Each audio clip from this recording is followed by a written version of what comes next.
বাবার সংজ্ঞা, দেবলীনা চট্টোপাধ্যায়ের লেখা। তোমার কাছে তোমার বাবা হয়তো রাজার রাজা, আমার বাবা খুব সাধারণ, রোজ খেটে খাওয়া প্রজা। তোমার জন্য তোমার বাবা চাঁদ পেরে দিতে পারে, আমার বাবা তো হত দরিদ্র, খালি হাতে ঘরে ফিরে। তোমাদের বাবা খুব ফিটফাট, গায়ে স্যুট, হাতে ঘড়ি, আমার বাবা ভীষণ আগোছালো, মুখ ভরা পাকা দাড়ি। তোমার হাতের নুন পোড়া ডালও বাবা খায় চেটে বাটি, আমি তো দারুণ রান্না করি, তবু বাবা বলে মোটামুটি। তোমাদের জন্মদিনে বাবা দামি উপহার দেন, আমার বাবা এত আনবো না, দিনটাই ফুলে যায়।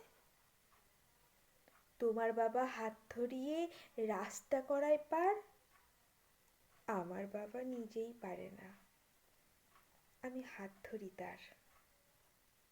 তোমাদের বাবা তোমাদের হাতে খরচের টাকা দেয়, আমি টিউশন করে মাসারা পেলে বাবার ওষুধ কিনতে হয়।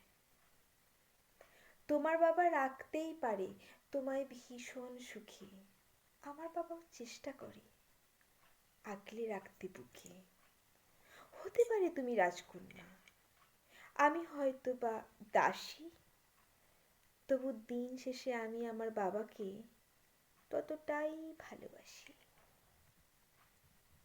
তোমার বাবা শব্দের যে সংজ্ঞা দাও সারা ফেসবুক জুড়ে, ওই চিরাচরিত বাবার উপমা আমায় বড্ড বিরক্ত করে।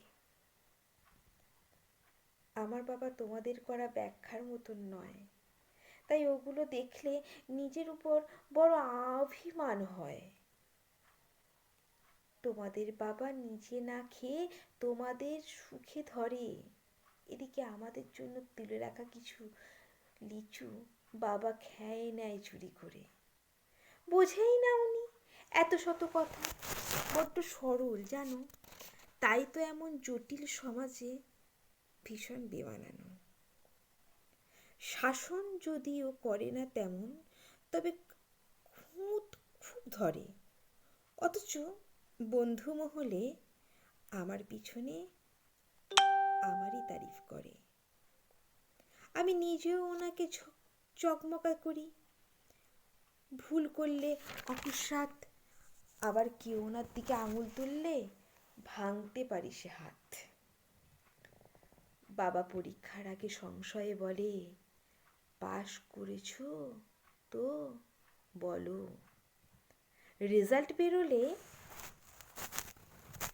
ভালো ফল হতে তার দুঃখেই কেটে যায়। কিছুই করি না, তবু আমায় সারা দিন ধরে বকে, কিন্তু যখন সবাই ভীরু ঠিক তখনই পাশে থাকে। যে বলে খালি আমার দ্বারা কিছুই হবে না নাকি, তাকেই আমার সাফল্যে আমি দামামা বাজাতে দেখি।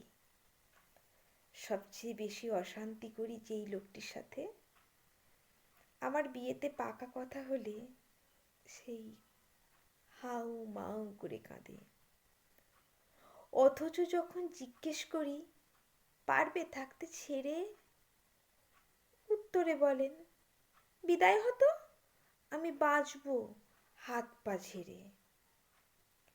অনুতাপ যত বুকের গহনে অভিমান জন্মায়, সময়ের সাথে যদিও আবার সে বরফ গলে যায়। এই পৃথিবীতে সময়ের সাথে কত পরিচয় হয়, হিসেব করে দেখেছি কেউই বাবার মতন নয়।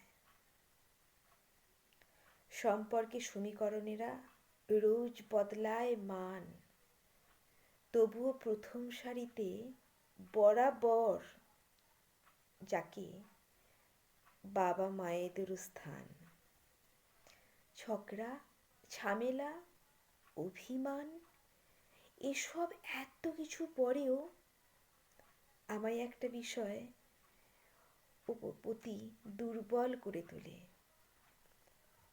আমাকে আমার প্রিয় মানুষেরা এত নাম ডাকলেও বাবার মতো আমার বলে কই কেউ ডাকে না তো কেউ